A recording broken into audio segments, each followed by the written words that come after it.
He kōna ipurangi tēnei nā te reo irirangi o Aotearoa. Kia ora and welcome to Eating Fried Chicken in the Shower bonus podcast. Here with Sarb Johal, clinical psychologist, and the man tasked with answering my questions on mental health and giving us some practical advice on what we can do in these situations.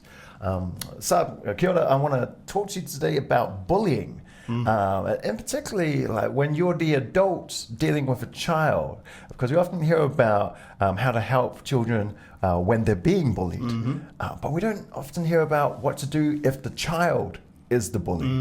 What can you do there? Yeah, okay. So one of the first things to do is to just make sure that you don't label your child a bully as a result of that feedback that you might get, right? Because often children will engage in all kinds of behaviour that don't necessarily reflect who they are. They're still young, they're still trying to figure things out in the world, right? So, but it may be that behaviour absolutely is problematic. It's causing trouble for them, it's causing trouble for the kids that they're expressing their behaviour to in that school, right? So, and there's many reasons for that. So your job as a parent then becomes trying to figure out why it is that's happening in conjunction with the school, right? Because the school's going to have an anti-bullying policy.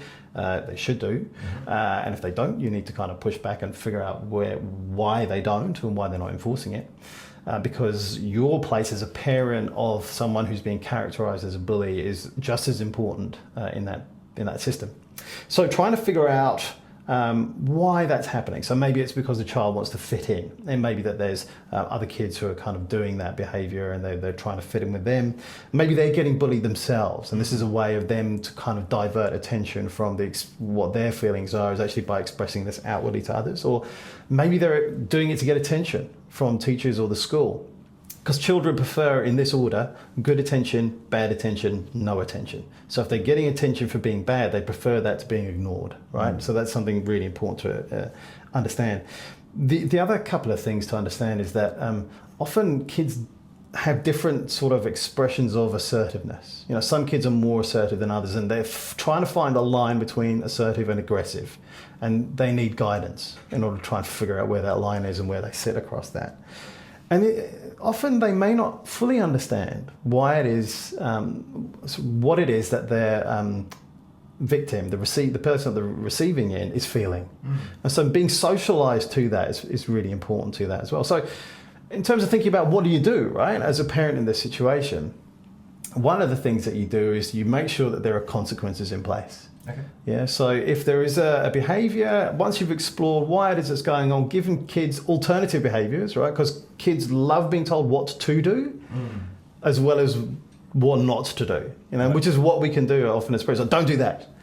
Give them the alternative behaviour that's positive, so that they've got something to do instead. But also, you know, if you're going to start withdrawing privileges as part of the consequence behaviour, make sure that there's an opportunity to earn them back. Right. As well, right? So that's something that I had to learn also as a parent myself, is that, you know, wiping the slate clean and occasions where you're able to do that so that the kid doesn't then find themselves saying, well, there's no point trying anymore because I've lost all my privileges, there's nowhere left to go. Yeah, you don't want to end up in that situation. Yeah. We often hear of, bullying in terms of kids or high school. I think it's normally the oldest age group that we're comfortable talking about bullying and responses. But what if you're an adult, you know, and you, and I don't just mean early 20s, I mean, and for our older listeners, what if you're an adult and you find yourself in a situation where you're being bullied? What can you do? Yeah, right. Yeah, it's a tricky one because often bullying behaviour, if it's not addressed quite early, can persist. And the evidence is that can persist well into adulthood if there aren't consequences being put around on that behaviour. And it can feel really difficult if you're in that situation of feeling like you're being bullied to call that behaviour out.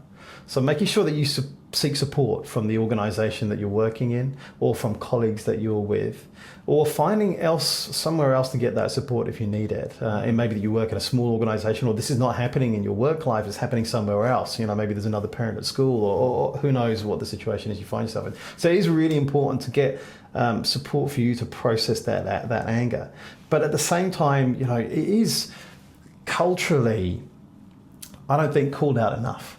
that aggressive behavior that we see between adults. And I think that unfortunately, modern times are such that we're seeing this kind of behavior more and more in the media, and it seems to be successful. So I think it takes a bit of a concerted effort to figure out what our values are, right, as Kiwis.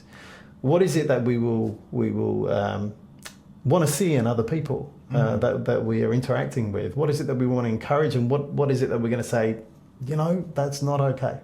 That's not all right at all. There's that thing when you're being bullied that you can feel like you're failing. So I know you hate the word failure, but is there anything that you can do in terms of keeping yourself healthy while you deal with that? Yeah, often people can ask themselves, why me, right? There must be something going with me that means that I'm suddenly attracting this behavior. And it's hard because we can ruminate on that for a long time. We can sit there and go, well, there must be an explanation here. And the problem is that the explanation is not necessarily located within you.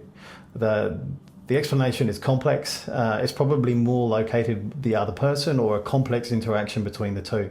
But I wouldn't spend too much time trying to analyze what it is your place is in this. And I would get another head involved, another heart involved for you to kind of process this, because we can become quite blinkered when we're under stress, and we can only see one thing, whereas actually when you're sharing this at the right time with the right person in the right place, then you're able to perhaps bring a bit more brain power and heart power to help you through the situation. I like that. I like getting an extra heart involved as well as another pair of eyes. Sarb Johal, clinical psychologist, thank you very much for answering my questions. It's been Eating Fried Chicken in the Shower extra podcast. You can catch us here on RNZ Podcasts. You can check the main podcast out on RNZ National. This podcast is made possible by the RNZ New Zealand On Air Innovation Fund.